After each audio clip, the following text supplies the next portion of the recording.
नमस्कार बच्चों, मैं आपका केमिस्ट्री पार्टनर ऋषभ सर और आज हम आपको केमिस्ट्री पे बातचीत करते हैं। रिवीजन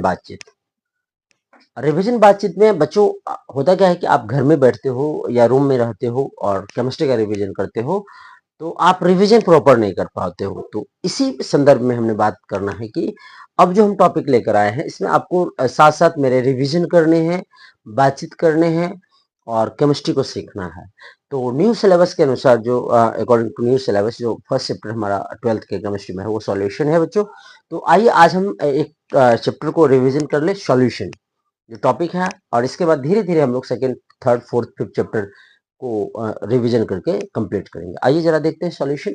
तो पहला क्वेश्चन है कि व्हाट इज सॉल्यूशन। तो solution is the homogeneous mixture of two और मोर देन टू कंपाउंड। एक बार रिपीट करिए मेरे साथ। दो या दो से अधिक पदार्थों का समांगी मिश्रण को विलयन कहते हैं। क्या आपको याद है? दो या दो से अधिक पदार्थों के समांगी मिश्रण को विलयन कहते हैं। तो what is the solution? Solution is two और more than two, the mixture of two and more than two, homogeneous mixture of two and more than two component is known as solution. तो binary solution is एक question और rise होता है कि binary solution क्या है। तो binary solution bye मतलब होता है दो और नरी मतलब होता है कंपोनेंट। वैसे सॉल्यूशन जो दो कंपोनेंट से मिलकर बनते हैं उसे बाइनरी सॉल्यूशन कहा जाता है। क्या आपको याद हुआ कि द्विअंगी विलयन किसे कहते हैं? जो दो अवयवों से मिलकर बने अवयव विलयन को द्विअंगी विलयन कहते हैं। आइए जरा देखते हैं। आपको हमने बताया था कि जो सॉल्यूशन होते हैं वो हमारे सिलेबस में बाइनरी सॉल्यूशन है जो दो कंपोनेंट से मिलकर बने होते हैं। आपको पता है कि सॉल्यूशन जो होता है वो दो कंपोनेंट से मिलकर बनता है, जिसमें एक कंपोनेंट जिसका मात्रा अमाउंट ज्यादा होता है उसे सॉल्वेंट कहते हैं, और दूसरा कंपोनेंट जिसका अमाउंट कम होता है सॉल्यूशन में उसे हम विलयन कहते हैं, मतलब विलय कहते हैं, सॉल्यूट कहते हैं। तो सॉल्वेंट और सॉल्यूट में अगर डिफाइन करें तो कैसे करेंगे? इधर लगते हैं हम सॉल्यूट और इधर आपको मेंशन करते हैं सॉल्वेंट। सॉल्यूट अमाउंट कम होगा, सॉल्वेंट अमाउंट ज्यादा होगा। ये कंसंट्रेशन को डिसाइड करेगा विलयन सॉल्यूशन का, और ये आपको डिसाइड करेगा डाइल्यूशन को। फेज को डिसाइड आपका कौन करता है? सॉल्वेंट करता है। इस प्रकार हम सॉल्यूट और सॉल्वेंट को जो है सेपरेट कर सकते हैं, डिफ्रेंशिएट कर सकते हैं। आइए इसके बाद हम कुछ कंसंट्रेशन टर्म्स जो होते हैं उसे डिफाइन करते हैं।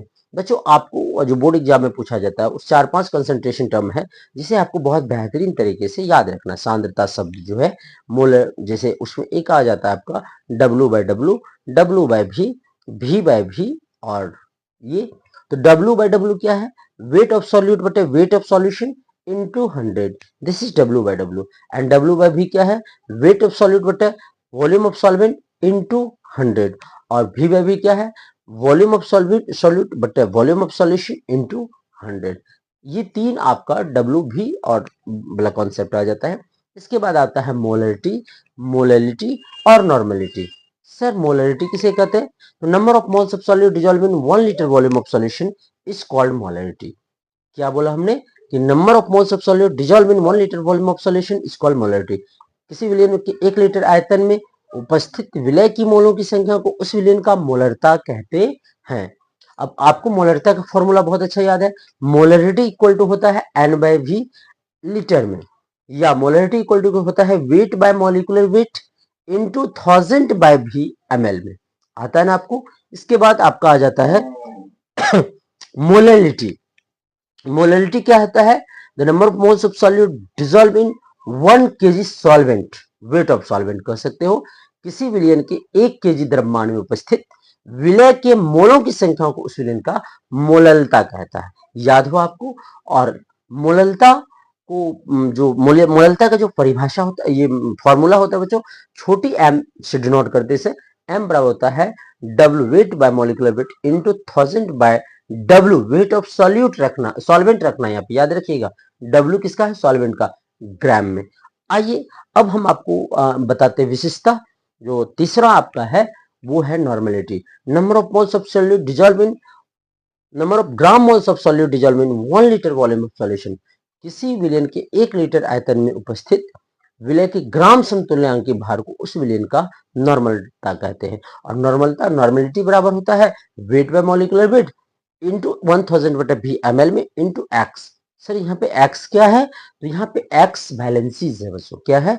वैलेंसीज है। अब आपको ये तीनों में एक फर्क देखने को मिलेगा। सर क्या फर्क है? मोलरिटी और मोलरिटी और नॉर्मेलिटी में देखिए दोनों में वॉल्यूम आता है, और जिस भी कंपोनेंट में वॉल्यूम आ जाए बच्चों, वो कंसंट्रेशन जो है, टर्म जो है, वो टेम्परेचर पे डिपेंड करता है। इसलिए वॉल्यूम बढ़ाने से या फिर टेम्परेचर क्या होता है, मतलब वॉल्यूम बढ़ाने से, सॉरी टेम्परेचर बढ़ाने से कंसंट्रेशन घटता है। याद रखिएगा ये बात, है ना। टेम्परेचर बढ़ा सॉरी टेम्परेचर पे डिपेंड करता है, नॉर्मेलिटी डिपेंड करता है टेम्परेचर पे, और मोलरिटी डिपेंड करता है। मोलरिटी डिपेंड नहीं करता है। क्यों नहीं करता है सर मोलरिटी मोलरिटी डिपेंड? क्योंकि इसमें आप देखो वॉल्यूम आते ही नहीं। आपको बहुत अच्छा तरह से रिवीजन करवाया था हमने। आइए मोल फ्रैक्शन का रिवीजन करते हैं। फ्रैक्शन मतलब होता है हिस्सा, अंश। अंश जैसे आप कोई चीज खाते हो, बचपन में हम चॉकलेट खाते थे तो हम अपने भाई को क्या बोलते थे कि मेरा हिस्सा मत खाना, नहीं तो पेट में दर्द हो जाएगा। तो मोल मतलब होता है हिस्सा यानी अंश। क्या होता है मोल अंश?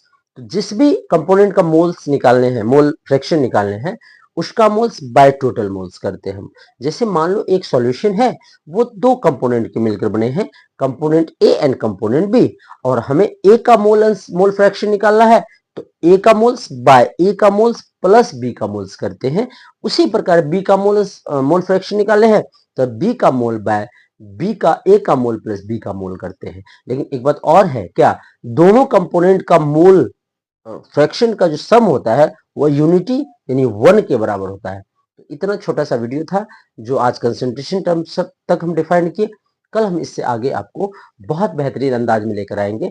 तब तक के लिए आप पढ़िए, रिवीजन कीजिए, बार बार रिपीट करके वीडियो को देखिए। कल मिलते हैं, धन्यवाद।